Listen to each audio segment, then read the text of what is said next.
وعلى آله وصحبه أجمعين. أما بعد فأعوذ بالله من الشيطان الرجيم.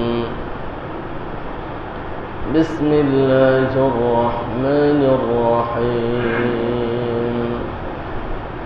يومئذ يصدر الناس أشتاتا ليروا أعمالهم فمن يعمل مثقال ذرة خيرا يره ومن يعمل مثقال ذرة شرا يره.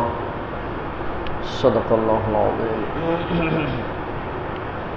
إن الله وملائكته يصلون على النبي يا أيها الذين آمنوا صلوا عليه وسلموا تسليما.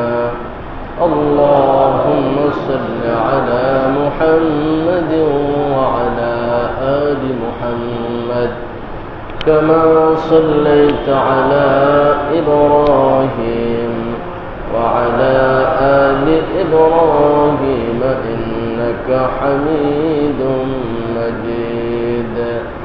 اللهم بارك على محمد وعلى آل محمد كما باركت على إبراهيم وعلى آل إبراهيم إنك حميد مجيد. اللهم صل وسلم وبارك عليه. محترم دین ভাইরা, মহান আল্লাহ পাকের দ্বারে শুকরিয়া আদায় করছি। এক সপ্তাহ পরে আল্লাহ তার ঘরে আমাদেরকে আবারও সুস্থ রেখে হাজির হওয়ার তৌফিক দান করেছেন, আলহামদুলিল্লাহ। আমরা সূরা জিলজাল থেকে কথা বলতেছিলাম। আজকে সূরা জিলজালের শেষ 3 আয়াত নিয়ে বাকি কথা বলবো। রব্বুল আলামিন বলেছেন, ইয়াউমাইযি ইয়াসদুরুন নাসু আশতাতান লিয়ারাউ আ'মালাহুম। সেদিন মানুষগুলো বেরিয়ে আসবে বিচ্ছিন্নভাবে, যাতে করে তাদের আমলগুলো তাদেরকে দেখানো যায়। সেদিন কবর থেকে মানুষগুলো বিচ্ছিন্নভাবে বেরিয়ে আসবে। এই জন্য বেরিয়ে আসবে যে দুনিয়ায় তারা যা করেছে সেগুলো যেন তাদেরকে দেখানো যায়, কর্মগুলো যেন দেখানো যায় যে এই কর্ম তোমরা দুনিয়ায় করেছ। তো দেখানোর ধরনটা কি হবে? আল্লাহ বলছেন, ফামান ইয়া'মাল মিসকালা যাররাতিন খায়রান ইয়ারা। সুতরাং যে বা যাহারা অনুপরিমাণ ভালো কাজ করবে সে বা তারা সেটা দেখতে পাবে। ومن يعمل مثقال ذرة شرا يرى। যারা যারা বা অনুপরিমাণ মন্দ কাজ করবে সেটাও তারা দেখতে পাবে।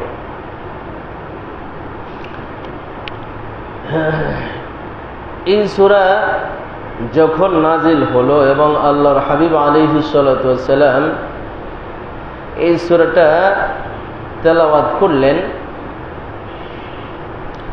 তখন আবু বকর রাদিয়াল্লাহু তাআলা বিশ্বনবীর কাছে ছিলেন। তিনি খানা খাচ্ছিলেন। আবু বকর রাদিয়াল্লাহু খানা খাইতেছিলেন। তো এই সূরাটা শুনে আনাস বিন মালিক রাদিয়াল্লাহু তাআলা এই হাদিস বয়ান করেছেন যে এই সূরাটা শুনে আবু বকর রাদিয়াল্লাহু তাআলা বললেন, ইয়া রাসূলুল্লাহ, ইন্না লানারা মা আমিলনা মিন খাইরিন ওয়া শাররিন। আমরা কি ভালো মন্দ যা করেছি সবই কিয়ামতের দিন দেখব। পৃথিবীতে তো এরকম বড় বড় ওলি বুজুর্গ মানুষও থাকতে পারে যাদের জীবনে এক সময় জেনা ঘটেছে, ধর্ষণ ঘটেছে, চুরি ডাকাতি ঘটেছে, এরকম বহু বড় বড় চোর ডাকাত ওলি হয়েছে না। এখন যদি তার সেই আগেকার জীবনের সব অপরাধের চিত্র তুলে ধরা হয়, তো এর চেয়ে আর বেইজ্জতি কি থাকে ময়দানে? যে পুরো দুনিয়ার মানবতার সামনে এই সব অপরাধগুলো তুলে ধরা হবে। আয়াত দিয়ে যেটা বাহ্যিকভাবে বোঝা যায় সেটা হলো যে সে অনুপরিমাণে ভালো করলে সেটাও দেখবে, খারাপ করলেও দেখবে। তো আমাদের সবার জীবনে কিছু আপত্তিজনক অথবা অনাকাঙ্ক্ষিত অপছন্দনীয় কাজ আছে যেগুলো কেউ জানুক এটা আমরা পছন্দ করি না, সবার আছে কম বেশি। অন্তত পক্ষে কেউ অকথ্য ভাষায় গালিগালাজ করেছে এরকম আছে, বা কারো দিকে কুনজরে তাকিয়েছে আছে এরকম।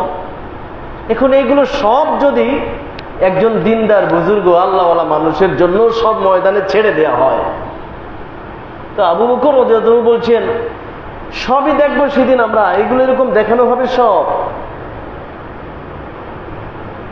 এটা খুবই লজ্জার হবে যে বাবার অপরাধগুলো ছেলে মেয়েরা সবাই আছে, আত্মীয় স্বজন, আর তার সামনে দেখাচ্ছে তুমি এই অন্যায়টা করেছো আর তুমি এই ভালো কাজ করেছো। এখন ভালোর পরিমাণ একটু বেশি হয়েছে জান্নাতি, কিন্তু খারাপটা যে দেখাইছে তাতে বেইজ্জতি কত দূর। এই জান্নাত দিয়ে কি করবে? তার তো ইজ্জত সব শেষ। আবু বকর রাদিয়াল্লাহু তাআলা অবাক হয়ে জিজ্ঞাসা করলেন, ইয়া রাসূলুল্লাহ ওয়া ইন্না লা নারা মা আমিলনা মিন খাইরিন ওয়া শাররিন, আমরা ভালো মন্দ যা করেছি সবই দেখবো আমরা। ক্বালা, নবী সাল্লাল্লাহু আলাইহি ওয়াসাল্লাম বলছেন, মা রাআইতা মিম্মা তাকরাহু ফাহুয়া মাসাকিলু যাররিশ শারর। শোনো, আল্লাহ তো বলছে ফামান ইয়ামাল মিসকালা যাররাতিন খায়রান ইয়ারা ওয়া মান ইয়ামাল মিসকালা যাররাতিন শাররান ইয়ারা। অনুপরিমাণে মন্দ করলেও সেটা দেখবে। শোনো, দুনিয়ার বুকে তুমি তোমার চোখে যা মন্দ কিছু দেখেছো, তার মানে তোমার জীবনে কষ্টকর যা কিছুর মুখোমুখি হয়েছো, দুনিয়ায় যে কষ্টগুলো তুমি পেয়েছো, তোমার এই অপরাধগুলো, সেই কষ্টগুলোই তোমার এই অপরাধের কাফারা হয়ে যাবে। তুমি দুনিয়ায় কাঁটায় আঘাত পেয়েছো, দুনিয়ায় কেউ তোমাকে গালি দিয়েছে, কেউ তোমার পিছনে তোমার সমালোচনা করেছে, গীবত শিকায়ত করেছে, কেউ তোমাকে অন্যায়ভাবে থাপ্পড় দিয়েছে, কেউ তোমার মিথ্যা মামলা দিয়ে জেলে ঢুকিয়েছে। এইভাবে দুনিয়ায় তুমি যত কষ্ট পেয়েছো, প্রত্যেকটা কষ্টের বিনিময় শুধু গুনাহ মাফ হতে থাকছে। এমনকি হাত্তা ইউশাকু বিশাওকা, একটা কাঁটা পায়ে ফুটলে ব্যথা পেয়েছো, তার জন্য গুনাহ মাফ হতে দেখেছে। তুমি তখন দেখবা যে তোমার ওই যে দুনিয়ার কষ্টটা, ওই কষ্টের বিনিময়ে তোমার আমল নামায় সেই পাপের জায়গা সব মুছে সাদা হয়ে গেছে। শুধু তাই না, কারো কারো পাপের জায়গা নেক দিয়ে পূর্ণ হয়ে যাবে, নেকি দিয়ে পূর্ণ হয়ে যাবে। আল্লাহ বলছেন ইউবাদদিরুল্লাহু সাইয়্যাতিহিম হাসানাত, যদি কেউ তওবা করার মতো তওবা করতে পারে তাহলে আল্লাহ তাদের পাপের জায়গাগুলো সব নেকি দিয়ে বোঝাই করে দিবেন। যেখানে পাপ ছিল সব নেকি দিয়ে। আগে গান গাইছিল, গান অশ্লীল, কনসার্টে গান গাইতো, এক সময় দিনের পথে এসে এখন আবার সেই কণ্ঠে কোরআন তেলাওয়াত করে হাজার হাজার মানুষ কোরআন শুনে। আগে শুনতো গান, এখন শুনে। তো উনি যখন তওবা করেছে তখন ওনার গানের জায়গাগুলোতে যত পাপ লেখা ছিল সব মুছে সাদা হয়ে গেছে। এখন যখন কোরআন তেলাওয়াত শুরু করেছে, আল্লাহ পাক তার খালি জায়গাগুলোকে সব নেকি দিয়ে বোঝাই করে দিয়েছেন। তো বলছে আবু বকর, দুনিয়ার বুকে তুমি যে কষ্ট পেয়েছো দিনের পথে চলতে, কষ্ট তো ভাই দিনের পথে চলতেই বেশি হয়। দিনের পথে চলা মানেই হলো কষ্ট। নবীজি যেদিন থেকে দিনের আন্দোলন শুরু করেছেন সেদিন থেকেই গালিগালাজ, মারধর, দেশ ছাড়া। কিন্তু দিনের আন্দোলন শুরু করার আগে পর্যন্ত তিনি হলেন মক্কার সবচেয়ে ভালো মানুষ, as-সাদিক আল-আমিন, সত্যবাদী। আপনি ভালো কাজ করলেন বিপদের মুখোমুখি হবেন, ভালো কাজ করবেন সমালোচনার মুখোমুখি হবেন, যেটাই হাত দিবেন। আমি বুজুর্গ থাকতাম, কুতুব থাকতাম দক্ষিণ বন্দরে, এখন নাই। কিছু গালিগালাজ সমালোচনা আছে না? যখন মাহফিলটা শুরু করলাম, মাহফিল কি ভালো কাজ না খারাপ? তখন মানুষ বলতে শুরু করলো, ব্যবসা না থাকলে ইমাম সাহেব এত কষ্ট করে করবে কার? বুঝেন নাই? যদি ওটা না করতাম, ওটা করতে গিয়ে মানুষের দরজায় দরজায় হাঁটি, দোকানে দোকানে চাঁদা তুলি, এই বুড়া মানুষরাও আমার সাথে সাথে হাঁটতেছে। এরপরে মাহফিল করার পরে বলে কি, ব্যবসা না থাকলে এটা গেল। এরপরে শুরু করলাম মাদ্রাসা। এখন একটা খুললে বইছে, যা খুললে বইছে জীবনে আর লাগবে না। কথা বুঝতে পারলেন? এরপরে আবার যে আরো কয়েকটা মাদ্রাসা করতে শুরু করছি, এখন এত ব্যবসা দিয়ে করবে কি? আর যদি একটাও কিছু না করতাম তাহলে আল্লাহ ভালো জানেন, তাহলে 3 তলা বিল্ডিং এতদিনে বাসভবন হয়ে যেত আর কি। খালি টাকা কামাই করতাম 2 হাতে। মানুষ ফুয়ের জন্য হয়তো তাবিজ লিখতাম 5,000 টাকা 10,000, বুঝেন না? এক একটা তাবিজ দেখছেন তাবিজওয়ালারা কি পরিমাণে করে? হ্যাঁ, আমরা ফুফা দেই না, তাবিজ লেখি না, এই জন্য মানুষরা কয় যে এর মধ্যে কিছু নাই, দেবে কি ফু। ইন্না লিল্লাহি ওয়া ইন্না ইলাইহি রাজিউন। বুঝেন নাই?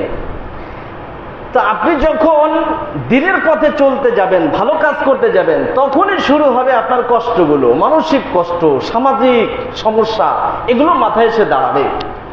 নবীজি বলছেন, আবু বকর, ওই যে কষ্টগুলোর মুখোমুখি হয়েছ, প্রত্যেকটা কষ্টের জন্য তোমার গুনাহ মাফ হইতে দেখেছে। অতএব তুমি কিয়ামতের দিন তোমার আমলনামায় কোনো মন্দ দেখবা না। আলহামদুলিল্লাহ বলেন। দ্বিতীয়ত নবীজি সাল্লাল্লাহু আলাইহি ওয়াসাল্লাম বলেছেন, ইয়া আলী আতবি'is সাইয়্যাতাল হাসানাতা তামহুহা। কোন পাপ হয়ে গেলে তাড়াতাড়ি নেক কাজ করো, তাহলে ওই নেক কাজটা তোমার পাপটাকে মুছে দিবে। তাহলে কি পাপ আছে? নেই। কিছু হয়েছিল, যেই না ওযু করেছেন নখের নিচের গুনাহ ঝরে গেছে, যেই না নামাজ পড়েছেন যেন একেবারে ময়লা সহ পুকুরে গোসল দিয়েছেন, আর গোসল দেওয়ার কারণে গুনাহমুক্ত হয়ে গেছেন। আল্লাহ নবী সাল্লাল্লাহু আলাইহি ওয়াসাল্লাম নিজে বলেছেন যে ঈমানদাররা যে 5 ওয়াক্ত নামাজ পড়ে, মাসালুস সালাওয়াতিল খামস, এই 5 ওয়াক্ত নামাজের উদাহরণ হলো, নবীজি বলেছেন কারো বাড়ির সামনে দিয়ে একটা প্রবাহমান ঝর্ণা বয়ে যাচ্ছে। নবীজি সাহাবীদেরকে জিজ্ঞাসা করছেন, কেউ যদি ওই ঝর্ণায় দৈনিক 5 বার গোসল করে, হাল বাকিয়া ফি জাসাদিহি মিন দারান, 5 বার যদি প্রবাহমান ঝর্ণায়, স্বচ্ছ পানির ঝর্ণায় 5 বার গোসল করে, তাহলে তার দেহে কি কোনো ময়লা থাকে? আপনারা কি বলেন? একবার করে এতেই তো থাকে না। তো 5 বার যদি এরকম প্রবাহমান স্বচ্ছ পানির ঝর্ণায় গোসল করে, তাহলে তার দেহে কি কোনো ময়লা বাকি থাকে? সাহাবায়ে কেরাম বলছেন, হুজুর বাকি থাকে না। নবীজি বলছেন, ফাকাযালিকা সালাওয়াতুল খামস, এরকমই হলো 5 ওয়াক্ত নামাজের দৃষ্টান্ত। কেউ যেন মসজিদে এসে 5 বার নামাজ পড়ে, না জানি কোন ঝর্ণায় গিয়ে 5 বার গোসল করে। আর ওয়াল জুমআতু ইলাল জুমআ কাফারাতুন লিমা বাইনাহুমা, একটা জুমার পরে আরেকটা জুমা গোসল টোসল করার পরে মাঝে মাঝে সপ্তাহে আপনারা 1 দিন 2 দিন একটু সাবান শ্যাম্পু দেন না? হ্যাঁ দেন তো। তো শ্যাম্পু ট্যাম্পু দিলে মোটামুটি চুল টুল একটু যদি জড়ায়া যায় তাও তো ক্লিয়ার হয়ে যায়। তো জুমার দিনটা যেন আল্লাহ পাক অতিরিক্ত গোসলের আয়োজন করেছেন, এখানে আরো একটু সাবান শ্যাম্পু লাগায় দেয়। যখন 1 সপ্তাহে পাপও করেছেন, একও করেছে, ঝরতে থেকেছে, ঝরার পরেও যদি কিছু থাকে, তাহলে জুমার নামাজটা হবে বিগত 1 সপ্তাহে বাকি থাকা সব গুনার কাফারা, সব গুনার কাফারা হয়ে যাবে। সুতরাং গুনাহ থাকবে না। আলহামদুলিল্লাহ। আল্লাহ রাসূল সাল্লাল্লাহু আলাইহি ওয়াসাল্লাম বলছেন, وَيُدَّخَرُ لَكُمْ مَسَاكِيلُ ذَرِّ الْخَيْرِ حَتَّى تُعْطَوْهُ يَوْمَ الْقِيَامَةِ, তোমাদের পাপ যেগুলো অনুপরিমাণে হলেও তা তো সব মুছে গেল, আর তোমাদের নেকগুলো সব জমা করে রাখা হবে, এগুলোই তোমাদেরকে কিয়ামতের দিন দেওয়া হবে। সুতরাং আল্লাহর বান্দারা এরকম হাজির হবে যাদের জীবনে নেকিও আছে, পাপও আছে, কিন্তু নেক বেশি করেছে, পাপগুলো থেকে তওবা করেছে। কিয়ামতের ময়দানে উঠে দেখবে যে তার আমলনামায় একটা পাপও তবে একটা জায়গায় সাবধান, সেটা হলো মানুষের অধিকার নষ্ট করা যদি হয়। ইন্না আমওয়ালাকুম ওয়া আ'রাদাকুম, নিশ্চয় তোমাদের সম্পদ, তোমাদের ইজ্জত, কেউ যদি কাউকে বেইজ্জতি করে, কেউ যদি কারো সম্পদ অন্যায় ভাবে লুট করে নিয়ে যায়, তাহলে এইটা মাফ করার, এইটা ধুয়া সাফ করার সাবান শ্যাম্পু আল্লাহর হাবিব আলাইহিস সালাতু ওয়াস সালাম এবারে সাবধান করেছেন। এমনকি শহীদ পর্যন্ত আটকে যাবে, শহীদেরাও আটকে যাবে। এই জন্য নবী সাল্লাল্লাহু আলাইহি ওয়াসাল্লাম যখন কোনো লাশ নিয়ে আসা হতো, কফিন জানাজার জন্য নিয়ে আসা হতো, নবীজি জিজ্ঞাসা করতেন, হাল আলাইহি মিন দাইন, তার কি কোনো ঋণ আছে? আপনারা দাঁড়ায় জিজ্ঞাসা করেন না লোকটা কেমন আছিল, সবাই কয় কি আপনাদের কারো দাবি দেয়া আছে? সবাই বলেন নাই। নবীজি জিজ্ঞাসা করতেন দাবি দেওয়া আছে কি নাই। এটা 1000 লোকের মধ্যে মনে করেন 980 জনে হাত তুলেছে যে দাবি দেওয়া নাই, আর 20 জনে তুলে নাই। এটা কি দেখা গেছে? তো এখন দাবি দেওয়া তো 1000-এর মধ্যে আছে কয়জনের? ওই 20 জন তো হাত তুলে নাই, তো আটকা পড়বে কি? উনি কি ওই 1980 জনের সুপারিশে বেহেশতে যাবে, না 20 জনের কারণে আটকা পড়বে? এই জন্য নবীজি জিজ্ঞাসা করতেন হাল আলাইহি মিন দাইন, এই যাকে জানাজার জন্য নিয়ে এসেছো, আমাকে ইমামতি করতে বলছো, এর কি কোনো ঋণ আছে? ঋণ? অন্যের অধিকার নষ্ট তো সাহাবা কেরাম করবেনই না, তা তো ভাবাই যায় না। বরং কারোর থেকে ধার নিয়েছে, কর্জে হাসানো নিয়েছে, এরকম কোন ঋণ আছে কিনা। যদি বলা হতো যে হুজুর ঋণ আছে, তাহলে নবীজি বলতেন সল্লু আলা আখিকুম, তোমাদের ভাইয়ের জানাজা তোমরা পড়ে দাও, তোমাদের ভাইয়ের জানাজা। নবীজি জিজ্ঞেস করতেন না যে এই লোকটা নামাজ পড়ে নাই, এরকম সমস্যা আছে কিনা, জিজ্ঞাসা করছেন? এই লোকটা জেনা ব্যভিচারী আছে কিনা, অন্য কিছু আছে কিনা, একটাও জিজ্ঞাসা করে না। জিজ্ঞাসা করে কি? যদি বলতে ঋণ আছে, তোমরা তোমাদের ভাইয়ের জানাজা পড়ে দাও। এক ব্যক্তিকে একদিন জানাজার জন্য নিয়ে আসা হলো, নবীজি জিজ্ঞাসা করলেন ঋণ আছে? স্বজনরা বললেন হুজুর আছে। নবীজি বললেন তোমরা তোমাদের ভাইয়ের জানাজা পড়ো। আলী রাদিয়াল্লাহু তাআলা আনহু বললেন ইয়া রাসূলুল্লাহ, তার পুরোটা ঋণ আদায় করার জিম্মাদারি আমি নিলাম। এরপরে নবীজি তার জানাজা পড়ে দিলেন। তো পাপগুলো পৃথিবীতে 4 ধরনের হয়ে থাকে। কয় ধরনের? যামবুন লা ইউগফারু ইল্লা বিত-তাওবাহ, এমন পাপ যা তওবা ছাড়া মাফ হয় না, তওবা ছাড়া মাফ হয় না। এটা হলো কুফরি, শিরক, শিরকের গুনাহ, কুফরির গুনাহ, এটা তওবা ছাড়া মাফ হয় না। 2, যামবুন ইউগফারু বিত-তাওবাহ ওয়া বিলা তাওবা, এমন পাপ যেই পাপ তওবায় মাফ হয়, তবে তওবা ছাড়াও আল্লাহ মাফ করতে পারেন। এটা হলো এমন কবিরা গুনাহ যাতে মানুষের অধিকার জড়িত নাই। বুঝতে পেরেছেন? এমন কবিরা গুনাহ যেই কবিরা গুনায় মানুষের অধিকার জড়িত নেই, এরকম কবিরা গুনাহ, যেমন নামাজ পড়েনি, রোজা রাখেনি, হজ করেনি, যাকাত দেয়নি, পর্দা করেনি, মানুষের অধিকার জড়িত নাই, কিন্তু কবিরা গুনাহ। নামাজ না পড়া কি? এই যে কবিরা গুনাহ, এটা তওবা করলে মাফ হয়ে যাবে। আপনি জীবনে বহু নামাজ পড়েননি, এখন আপনি দিন বুঝেছেন, এখন সেই নামাজ কি হিসেব করে পড়তে পারবেন? এটা মাফ হয়ে যাবে শুধু আল্লাহর কাছে তওবা করলে। আলহামদুলিল্লাহ বলেন, তওবা করলে মাফ। আল্লাহ চাইলে বিনা তওবায়ও আল্লাহ কারো উপরে খুশি হয়ে মাফ করে দিতে পারেন। তার মানে তিনি বহু নামাজ পড়েননি, বহু রোজা রাখেননি, কিন্তু এতই ভালো কাজ এসে শুরু করেছে, জীবন একবারে পাল্টে গেছে, তো চূড়ান্ত পাল্টে গেছে। আল্লাহ খুশি হয়ে বলছে সব মাফ। তওবা করার সময়ও হয়নি, তওবাও করতে পারেনি, আল্লাহ আমি এই গুনাহ করছি, আমি আর করব না, আপনি মাফ করেন, এটার সুযোগও পাইনি, সব মাফ। আল্লাহ চাইলে মাফ করে দিতে পারেন। 3, যামবুন লা ইগফারু ইল্লা বিত্তারাত, এমন গুনাহ, এমন কবিরা গুনাহ যা প্রতিবিধান ছাড়া মাফ করা হবে না। তার মানে মানুষের অধিকার নষ্ট করেছে, তাকে তার অধিকার ফেরত না দেয়া হলে মাফ করা হবে না। এটা 3 নম্বরের কবিরা গুনাহ। এটা কবিরা গুনাহ, তবে তার সাথে জড়িয়ে আছে মানুষের অধিকার। মানুষের অধিকার যে যেখানে নষ্ট করেছে তা প্রত্যেকটাই বড়, একটাও ছোট না, একটাও ছোট না।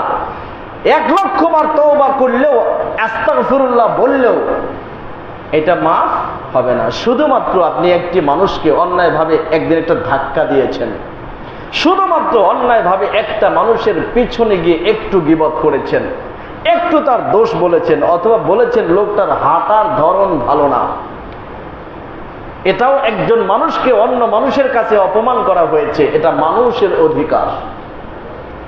এতটুকু অধিকার, মানুষের অধিকার নষ্ট করা, হরণ করা, প্রত্যেকটাই কবিরা গুনাহ, একটা আরেকটার চাইতে বড়, কিন্তু একটাও সগীরা গুনাহ না, যা কোনো নেক আমলে মাফ হবে এমন নয়। কোন মানুষের অধিকার নষ্ট করা হলে জুমার নামাজ বলেন আর বাইতুল্লাহর পর্দা ধরে দোয়া বলেন, একটাও মাফ হবে না। মাফ হওয়ার উপায়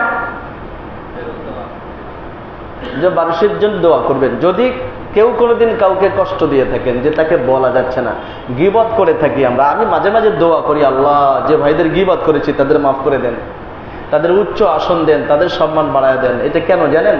আমাদের জীবনে সবার কম বেশি বর্তমান সময় একটা পাপ হয়, কম বেশি যত আন্দোলন করি তারপরেও টিকাইতে পারি না, সেটা হলো আর এক ভাইয়ের সমালোচনা করা।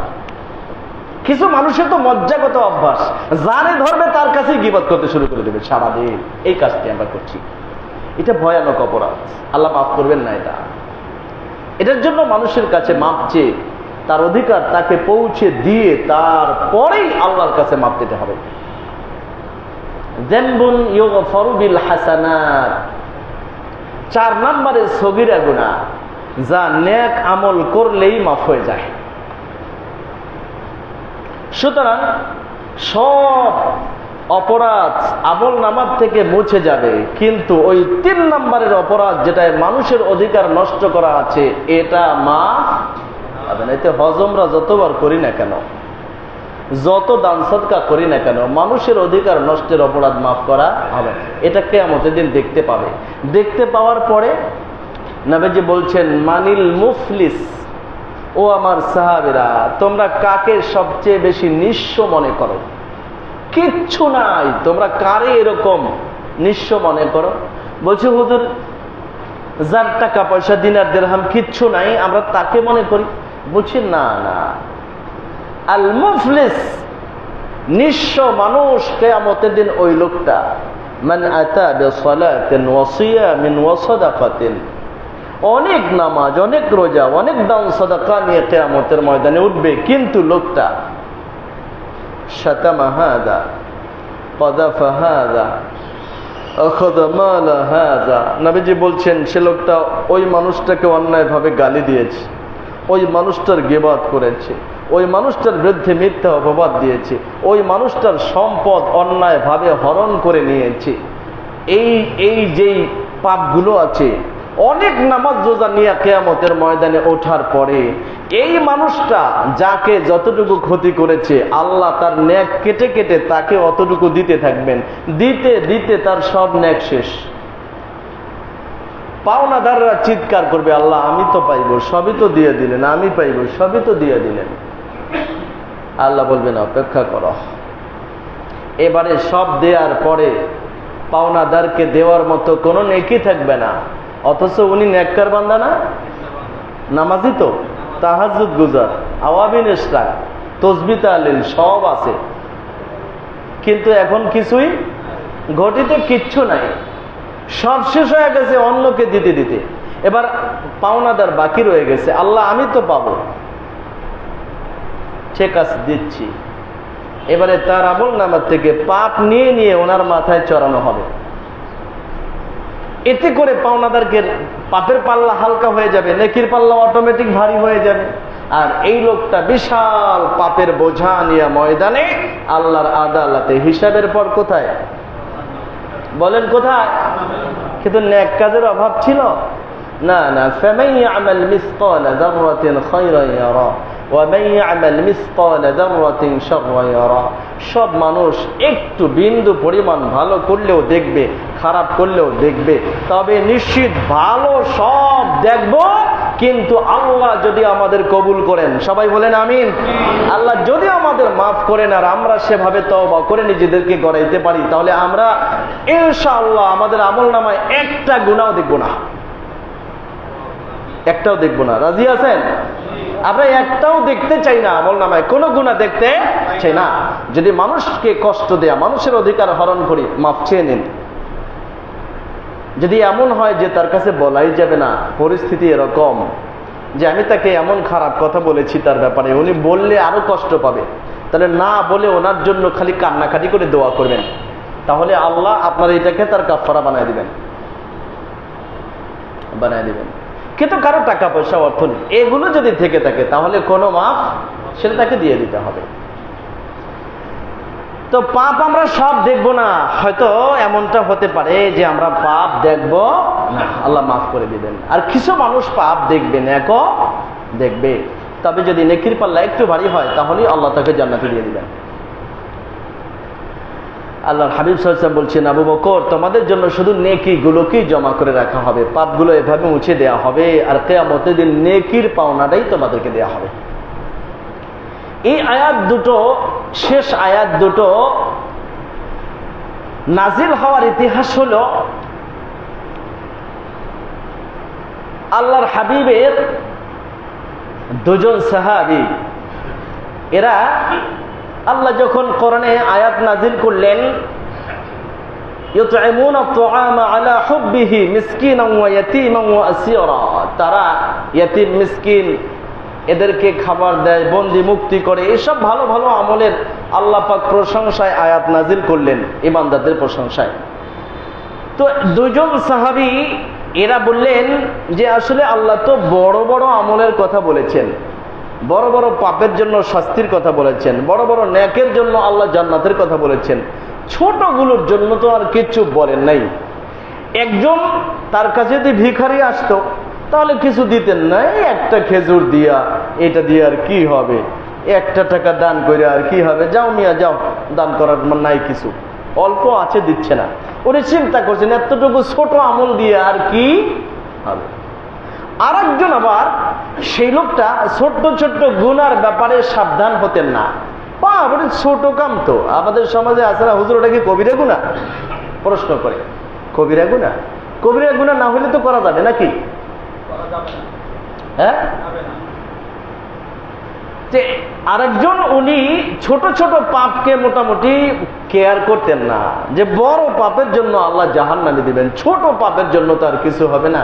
তো উনি এই ছোট ছোট যেগুলো, এগুলোর ব্যাপারে সাবধান থাকতেন না। তখন আল্লাহ পাক রব্বুল আলামিন এই আয়াত নাজিল করলেন, ফামান ইয়ামাল মিসকালা যাররাতিন খায়রান ইয়ারা ওয়া মান ইয়ামাল মিসকালা যাররাতিন শাররান ইয়ারা, যে কেউ যদি ছোট্ট একটু ভালো কাজ করে তাও দেখবে, ছোট্ট একটু খারাপ করলে তাও দেখবে। এবারে নবী সাল্লাল্লাহু আলাইহি ওয়াসাল্লাম বলছেন, ইয়া আয়েশা ইস্তাতিরি মিনান নার ওয়ালাউ বিশিক্কি তামারাতিন, আচ্ছা একটা ছোট্ট খেজুর দিয়া হলেও জাহান্নাম থেকে তোমাকে বাঁচাও। অল্প দানকেও তুমি তুচ্ছ মনে করো না।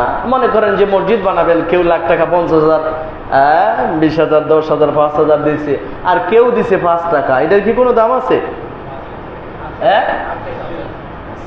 আল্লাহ বলছেন জাররা, যদি কেউ জাররা পরিমাণে করে তাও দেখবে না। এখন জাররাটা দেখবে কিরকম?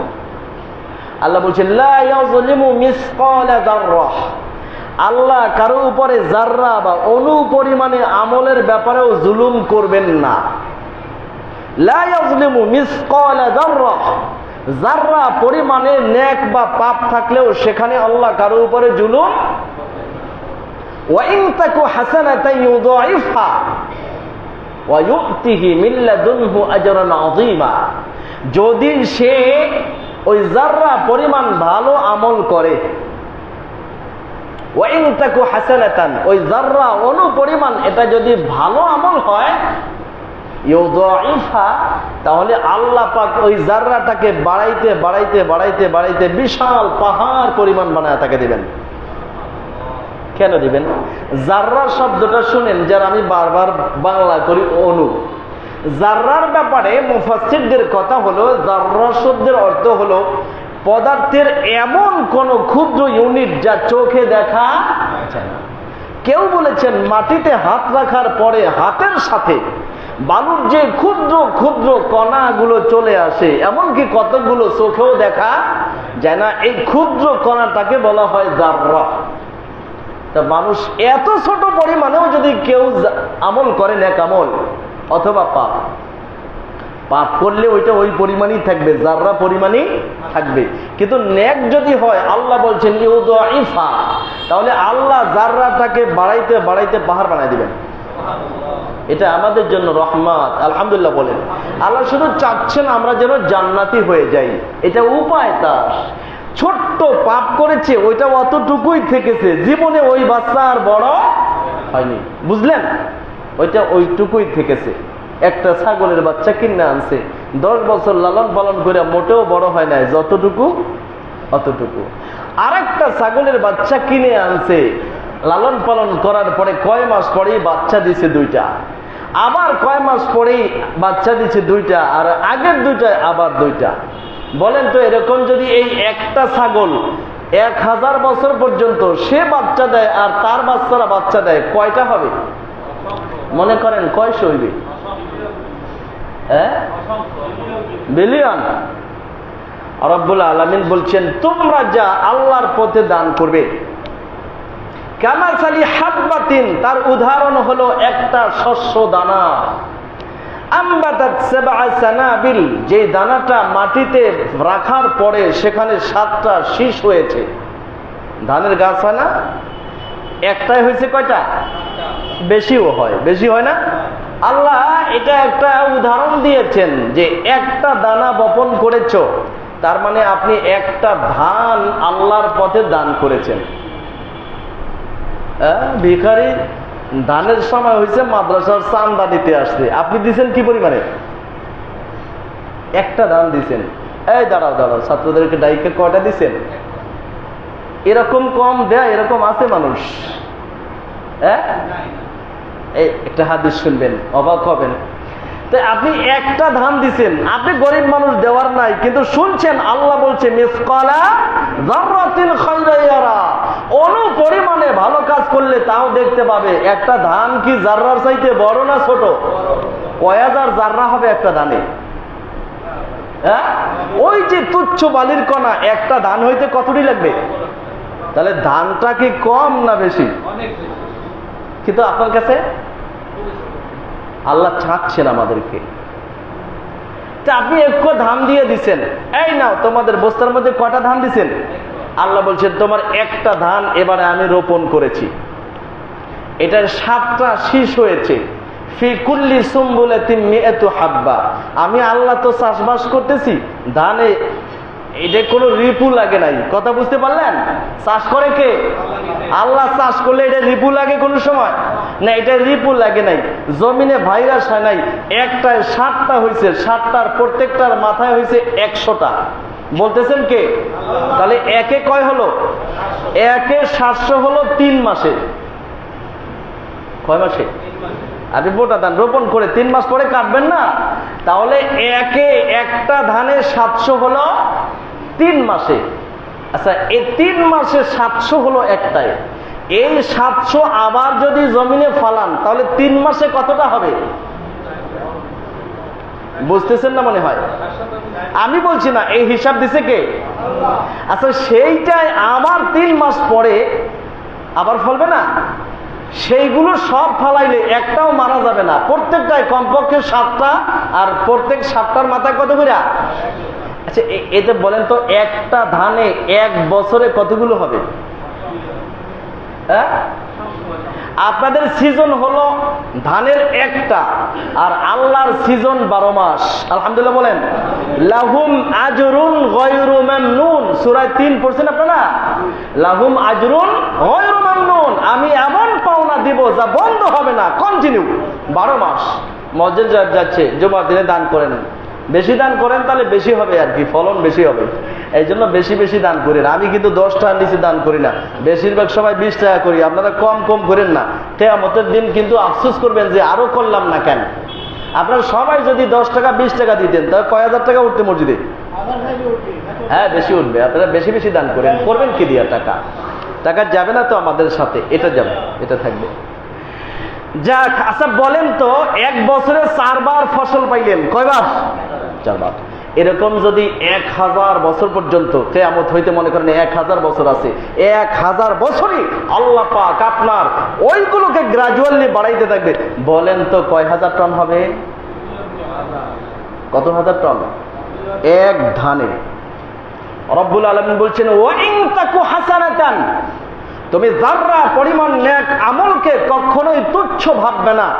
তোমার যদি যাররা পরিমাণ নেক আমল থেকে থাকে, ইউদাইফা, আল্লাহ ওটাকে চক্র বৃদ্ধি হারে বাড়াতে থাকবেন। কিয়ামতের দিন দেখবে হায় রে বিশাল পাহাড় কি হয়ে যাবে। সহিহ বুখারীতে আবু হুরায়রা রাদিয়াল্লাহু তাআলা আনহুর একটি হাদিস, তিনি বলেছেন, নবীজি বলেছেন, মা মিন আবদিন, আল্লাহর কোন বান্দা যদি তাসাদদাক মিন বিআদলি তামারাতিন মিন কাসবিন তাইয়্যিব, আল্লাহর কোন বান্দা যদি তার হালাল ইনকাম থেকে, কোন ইনকাম? ঘুমায় না, কেউ ঘুমাইলে উঠে যায়। এই দান হবে কোন ইনকাম থেকে? হালাল ইনকাম থেকে। আর একজনের গরু চুরি করিয়া কোরবানি দিলে কি পরিমাণে নাকি? হ্যাঁ, পশমে পশমে নাকি। আমরা ইমামরা বলি না যে গরু যত পশম থাকবে অত পরিমাণে নেকি, শুনছেন না? তো নেকি শুনলে যদি আমার ছাগল নিয়ে আপনি কোরবানি দেন তাহলে কি পরিমাণে? তো আল্লাহ বলেছেন, নবীজি বলেছেন, এটা হালাল সম্পদ থেকে হতে হবে। আল্লাহ কোরআনে তাই বলেছেন যে যদি কেউ হালাল বৈধ উপার্জিত সম্পদ থেকে কেউ আদলি তামারাতিন, একটা খেজুর পরিমাণ দান করে, একটা খেজুর, একটা আঙ্গুর। আম্মা জান আয়েশা রাদিয়াল্লাহু তাআলা আনহার ঘরে একদিন এক মিসকিন আসছে, আয়েশা ওনার কাছে খাবার চেয়েছেন। তখন ওনার সামনে একটা পাত্রে আঙ্গুর আছে, আঙ্গুর। তো উনি আম্মা জান আয়েশা আরেকজন লোককে বলছে, ওরে এখান থেকে 1 পিস আঙ্গুর দাও। কয়টা? তো ওই লোকটা আম্মা জানের দিকে তাকায় আছে অবাক হইয়া, কি কয়, আঙ্গুরটা কি একটা দেয়া যায়? আমি আপনার বাসায় গেলে কি কলা আপনি একটা দিলে দিতে পারেন আমার নাস্তা করতে, কিন্তু আঙ্গুর দিবেন একটা? 5টাও কি দিবেন? তাহলে বাড়ির সাহেবা বলবে এই রকম বেইজ্জতি করা যাবে না, নাই দিব না, কিন্তু 1টা 2টা দেয়া যায়। তো লোকটা অবাক হয়ে তাকায় আছে আম্মাজানের দিকে। আম্মাজান বলছি, তাজা, এই কিরে, ওরে দিয়ে দাও, ওখান থেকে দিয়ে দাও। তুমি অবাক হয়ে তাকায় আছো, তুমি কি অবাক হচ্ছ? অবাক হওয়ার কি আছে? কাম তারা ফি হাদিহিল হাববাতি মিন মিসকাল যাররা, আল্লাহ তো বলছে অনুপরিমাণ ন্যাক করলে সেটাও আমি কিয়ামতের দিন পাবো। তুমি একটা খেজুরে কতটা জাররা আছে ভাবো তো, হিসাব করো তো। সুবহানাল্লাহ বলেন। আম্মা জান আয়েশা বলে, আমি কি জাররা পরিমাণ দিছি? একটা খেজুরে কত লক্ষ জাররা হবে? কত লক্ষ ওইরকম ছোট্ট ধুলার কণা মিলাইলে একটা খেজুর পরিমাণ হবে। তো বলছি আমি যদি জাররা দান করি সেটাও তো আল্লাহ বলছেন পাবে, আমাকে করতে বলেছেন, আর আমি তো মানে একটা আঙ্গুর দিতে বলছি, এটা তুমি অবাক করছো কেন? সুবহানাল্লাহ। ওনারা নেক কাজের মূল্য বুঝতেন, আর আমাদেরকে আমাদের ভক্তরা এসে জিজ্ঞাসা করে, হুজুর এটা কি ফরজ, এটা কি হারাম? তার মানে আমরা নেক কাজ না করতে করতে আর পাপ করতে করতে অভ্যাস এমন হয়ে গেছে, এখন শুধু বড়টা খুঁজে। আপনার পুকুরের মধ্যে বড় বড় রুই কাতলা আছে, তেলাপিয়া আছে, পুঁটি মাছ আছে, আবার ছোট ছোট মলান্দা পুঁটি আছে, আর চিংড়ি আছে।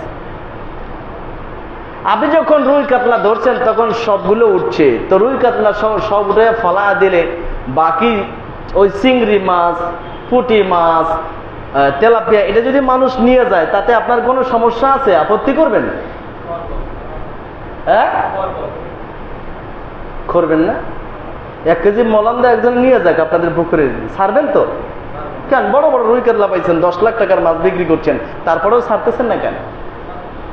তা আপনি ওই ছোট্ট বিশাল 10 কেজি রুই কাতলার সামনে 1 কেজিতে 200 মলান্দা, সেটার দাম বুঝেন, দুনিয়ার সম্পদের ব্যাপারে বুঝেন, তাহলে আখেরাতের ব্যাপারে বুঝবেন না কেন?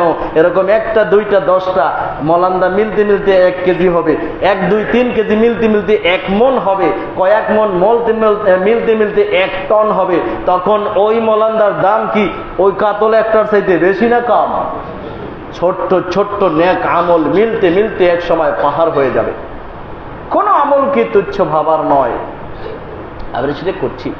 পাপের ব্যাপারেও সেই একই রকম কাজ চলতেছে। মানুষ পাপ করছে আর বলছে এটা কি কবিরা গুনাহ। তার মানে কবিরা গুনাহ না হইলে মনে হয় এটা করা জায়েজ নাকি? আপনার একটা বড় পুকুর বন্যায় ডুবে গেছে, পাশে আমারও একটা ডুবে গেছে, আপনারটায় সব রুই কাতলা আর আমারটায় সব পুঁটি। এখন এই পুকুরে আমারটা ডুইবা পুঁটি বের হয়ে যায়, আপনারটা দিয়ে রুই কাতলা বের হয়ে যায়। আপনি বলেন তো, আমিও পুকুর বেড়া দেওয়ার জন্য গেছি, আপনিও গিয়েছেন, আমি কোনটা বেড়া দেব? ওটা তো পুঁটি মাছ। আর আপনারটায়? আমার কাছে আমার পুঁটির দাম অনেক বেশি, আপনার রুই কাতলা সব যায় যাক, কিন্তু আমি আমার পুকুরের একটা পুঁটিও যেতে দেব না। আমি সুন্দর করে আমারটা আটকাইয়া পারলে আপনার রুই কাতলা ফিরাবো, নইলে না। সুতরাং আপনার নেক আমল যতই ছোট হোক না কেন, আপনি অন্য কারো কারণে আপনার কোন নেক আমল বাদ দিবেন, এটা বিবেকবানের কাজ না, এটা কোনো বুদ্ধিমানের কাজ না। দুনিয়ার ব্যাপারে বোঝে, কিন্তু আখিরাতের ব্যাপারে ফতোয়া ঠিক বড় এটা ছিল। হ্যাঁ, ঝামেলা আছে, কেউ ফরজ আমল করে না। এখন যদি একজনের 2টা পুকুর, একটাই রুই কাতলা আর একটাই পুঁটি, রুই কাতলা যায় ওটা আটকায় না, পুঁটিটা আটকায়, তাহলে মানুষ বলবে কি? পাগল। ওই বেটা তোর আগে ওইটা আটকা, তারপর তো ওইটা। যেমন আমাদের দেশে এশার নামাজে লোক আসে না, কিন্তু শবে বরাতে পুঁটি মাছ ধরতে আসে। বুঝেন নাই? এই চরিত্র যেমন আছে যে রুই কাতলা ধরে না, ধরে কি? পুঁটি। এরকম পাগলও আছে, আবার এরকম বোকাও আছে যে যাক ও দিনের ব্যাপারে দুর্বল, মোটামুটি হাদিস ইবাদতের হাদিস আছে, ওটাই কিছু ইখতিলাফ আছে, ইখতিলাফের জন্য উনি ওই দিন মসজিদেই আসে না। কয় বেদাত করবো না, এজন্য বাড়ি বসে বসে ঈশার নামাজ ঘরে ভরে ঘুমায় যে আমি মসজিদেই না। এই বাড়া বাড়ি, এই সারা ছাড়ি ইমানদারদের এটা জ্ঞানের সীমাবদ্ধতা।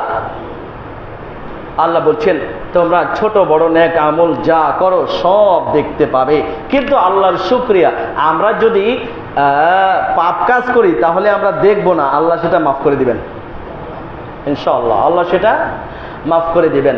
একখানা হাদিস শোনাচ্ছি, হযরত আব্দুল্লাহ ইবনে আব্বাস রাদিয়াল্লাহু তাআলা আনহু বর্ণনা করেছেন, নবী সাল্লাল্লাহু আলাইহি সাল্লাম এই হাদিসটি বলেছেন, আল্লাহর নবী এটা আল্লাহর পক্ষ থেকে বলেছেন, তার মানে হাদিসে করছি। নবীজি বলছেন, আল্লাহ বলেছেন ইন্না রাব্বাকুম রহিম, তোমাদের রব বড় দয়াশীল। আল্লাহ বড়। পৃথিবীর কোনো মানুষকে আপনি খুশি করতে পারবেন না, আমি আগেও বলেছি, আপনি কোনো মানুষকে খুশি করতে পারবেন না। আজকে খুশি কালকে বেজার, খুশি রাখা সহজ না, আল্লাহরে খুশি করা সহজ, খুব সহজ। আল্লাহ বলছেন তোমাদের রব বড়ই করুণাশীল, অত্যন্ত দয়াশীল, মায়াশীল। শোনো, মান হাম্মা বিহাসানাতিন ফালাম ইয়ামালহা কুতিবাত লাহু হাসানা। একটা লোক একটা নেক কাজ করবে বলে সিদ্ধান্ত নিয়েছিল, করতে পারে নাই, আল্লাহ তাকে একটা নেকি দান করে দিবেন। তাহাজ্জুদ পড়বার নিয়ত করেছিল, অ্যালার্ম দিয়ে ঘুমাইছিল, অ্যালার্মও বন্ধ করে আবার ঘুমায়া রয়েছে, স্বাস্থ্য ভালো না, উঠতে পারেনি, আল্লাহ তাকে তাহাজ্জুদের 1 গুণ সওয়াব দান করবেন। নেক কাজ করেনি, তবে তার হৃদয়ে অনুভূতি জেগেছিল আমি আল্লাহর জন্য এই কাজটা করব। কথা বুঝেন নাই? পৃথিবীর কারো জন্য আপনি করবেন এই সিদ্ধান্ত নিলেই আপনাদের কেউ পারিশ্রমিক দিবে? স্যার আমিও চাইছিলাম আজকে ভোরে আসছে আপনার ফার্মে কাজ করব, কিন্তু একটা ঝামেলায় আসতে পারি না, আপনি আমারে ভাতাটা দেন, দেবেন তো? হবে না। নবীজি বলছেন, আল্লাহ নিজে বলছেন, আমার কোন বান্দা সিদ্ধান্ত নিয়েছে ভালো একটি কাজ করবে কিন্তু করতে পারেনি, সে যে আমাকে নিয়ে ভেবেছে, ভালো কাজ নিয়ে ভেবেছে, এজন্য আমি তাকে একটা নেকি দান করব। ফাইন আমেলাহা, যদি সেই কাজটা করে ফেলে তাহলে কাতাবতু লাহু আশারান, আমি আল্লাহ তার জন্য 10টা নেকি লিখে দেব। দেখি যদি তার ধরন, চিন্তা, দর্শন, আমাকে নিয়ে তার ভাবনা আরো বেশি, সে এত উদার চিত্তে নিজেকে বিলিয়ে দিয়ে আমার জন্য নেক আমলটা করেছে, আমি তাকে 700 গুণ বাড়ায় দেব। আমি যদি দেখি যে সে পুরো দুনিয়া একদিকে চলে গেছে, তারপরেও সে আমার দিনের উপরে অবিচল থেকেছে, আমি তাকে সীমাহীন পুরস্কার দিয়ে দিব। কোনো হিসাব টিসাব করে দেব না। গোটা দুনিয়া একদিকে আর আমার বান্দা একা একদিকে, আমি তাকে বিনা হিসাবে দিব। তাহলে একে বাড়লো কত? কিন্তু আমান হাম্মা বিসাইয়্যাতিন, কেউ একটা পাপ করার যদি সিদ্ধান্ত নেয়, চিন্তা করে, ফালাম ইয়ামালহা কুতিবাত লাহু হাসানা, কিন্তু ওই পাপটা করে নাই, সিদ্ধান্ত নিয়েছিল একটা পাপ করবে কিন্তু পাপটা করে নাই, সাথে সাথে আল্লাহ তাকে একটা নেকি দান করবেন। তুমি আমার নাফরমানি করতে চাইছিলে, সিদ্ধান্তও ছিল, কিন্তু যে কোনো ভাবে করো নাই, তুমি যে আমার কারণে পাপটা ছেড়ে দিয়েছো, এই জন্যই তুমি পাওনাদার হয়ে গেছো, আমি তোমাকে একটা নেকি দিয়ে দিলাম। ফাইন আমিলাহা, যদি কাজটা করে ফেলে, পাপটা যদি, কুতিবাত লাহু ওয়াহিদাতুন আও ইয়ামহু মা ইয়ামহুহু আল্লাহ, তাহলে তার জন্য একটাই পাপ লেখা হবে, অথবা আল্লাহ পাপটা মাফ করে দিবেন। আল্লাহ পাপটা, দুইটা পাপ যদি করে ফেলে তাহলে হয়তো একটা পাপই লেখা হবে, অথবা পাপটা মাফ করে দিবেন। অর্থাৎ সে পাপ করার পরেও এমন কিছু করে ফেলেছে, ফেরেশতা, পাপের ফেরেশতা অপেক্ষা করো, লেখো না লেখো না, বান্দা তওবা করতে পারে।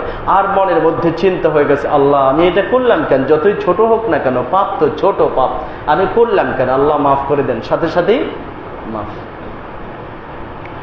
ওয়ালা ইয়াহলিকু আলাল্লাহি ইল্লা হালিক, আল্লাহর কাছে শুধু যারা ধ্বংস হওয়ার তারাই ধ্বংস হয়। আল্লাহ এত রহমতের দরজা আমাদের জন্য খোলা রেখেছেন, তারপরেও যারা তাদের নেক আমলগুলো করতে পারে না, তারা ধ্বংস হওয়ার। সুতরাং আমল ছোট হোক বড় হোক, একটাও আমরা নেক আমল ছাড়বো না আর পাপ করব না। পারা যাবে ইনশাআল্লাহ? যদি করি তাহলে নবীজি বলছেন, শোনো, যদি ছোট্ট ছোট্ট পাপগুলো করো তাহলে তার উদাহরণ হলো একটা কাফেলা চলছে কোনো একটা খোলা ময়দানে, তারা এখানে রান্নার প্রয়োজন, কোনো লাকড়ি নাই, লোকগুলো চতুর্দিকে ছড়িয়ে পড়লো, এখান থেকে এক লোক একটা ছোট্ট লাকড়ি পাইছে, আর একটা বড়, একজনে একটু এই খড়কুটা পেয়েছে, এই 50 জনে আমনা জমা করতে করতে বিশাল স্তূপ। নবীজি বলছেন এইবারে ওই স্তূপ দিয়ে তাদের রান্না বান্নার কাজ সব শেষ। নবীজি বলছেন এভাবেই একটা মানুষ যখন জীবনে ছোট্ট ছোট্ট পাপ, ক্ষুদ্র ক্ষুদ্র ধূলিকণা, বিন্দু বিন্দু জল গড়ে তোলে মহাদেশ সাগর অতল। পড়ছেন এটা আপনারা? ক্ষুদ্র ক্ষুদ্র ধূলিকণা, বিন্দু বিন্দু জল গড়ে তোলে মহাদেশ সাগর অতল। ছোট্ট ছোট্ট বৃষ্টির ফোঁটা দিয়ে সাগর হয়, আর ছোট্ট ধূলিকণা দিয়া বিশাল মহাদেশ হয়ে যায়। নবীও বলছেন তোমাদের ছোট্ট ছোট্ট পাপ আজকাল পরশু জমা হতে হতে, আমার কথা না, নবীজি বলেছেন সহিহ বর্ণনা, জমা হতে হতে এক সময় সেটা বিশাল পাপের বোঝা হয়ে যায়। এই লোকটা আগে যখন নেশা করে তখন সেই নেশা খোরটা চোর হয়, ডাকাত হয়, খুনি হয়, তার টাকা দরকার, এক সময় সে খুন করে, এক সময় সে গিয়ে তার বাবারেও খুন করে। আছে নাকি নাই? শুরু করেছিল ছেলেটা একটু বিড়ি খায়, তাতে হইছে কি বুঝেন নাই? ও একটু দৌড়ে দৌড়ি করে ছেলে ফেলের সাথে, হুজুর নেশা করে না, গাঁজা খায় নাই, বিড়ি খায়। কি কয়? মাদ্রাসায়, আমার মাদ্রাসায় পুলিশ নিয়ে 4টে ছেলেরে ধরাইছি। এখন এক ছেলের মা এসে কইতেছে হুজুর ও আসলে গাঁজা খায় না, সিগারেট খায়। বুঝলেন? মা এইটা কয়, এই মায়ের বাচ্চা কি বাঁচবে বুঝেন? বললাম আপনার ছেলে এই বয়সে ক্লাস মাদ্রাসায় পড়ে, ক্লাস 8-এ, হে অবস্থায় মায় কয় গাঁজা খায় না, কি খায়? এই জন্য এটা কোনো সমস্যার বিষয় না। এই মায়ের খুন করবে না বাচ্চা, কয়েকদিন পর তো কি করবে? এরা রব্বির হামুমা বলবে না। সেজন্য প্রত্যেকটি পাপকে চূড়ান্ত ঘৃণা করেন। নবীজি বলছেন লা তুহাক্কারান্না যুনুব, শোনো, পাপ যত তুচ্ছ হোক তাকে তুচ্ছ ভাববে না, সেটা পাপ এক সময় কিন্তু জমা হতে হতে সেই জমাকৃত পাপের আগুনে পুড়ে সব ছাই হয়ে যাবে। আল্লাহ আমাদের প্রত্যেকটি ভালো কাজ বড় ছোট সাধ্যমতো করার তৌফিক দান করেন, আর প্রত্যেকটি ছোট বড় পাপ থেকে ফেরার তৌফিক দান করেন। বিশেষ করে মানুষের অধিকার নষ্ট করব না। পারা যাবে ইনশাআল্লাহ ভাই? না হয় এই সিজদা, এই নামাজ, এই খতিবগিরি আর এই দিনী কাজ কিয়ামতের ময়দানে বাঁচাতে পারবে না। সবগুলোতে মানুষের অধিকারের জন্য আটকে যেতে হবে। আল্লাহ আমাদের হেফাজত করেন। আমিন ওয়া আখিরু দাওয়ানা আলহামদুলিল্লাহি রাব্বিল আলামিন।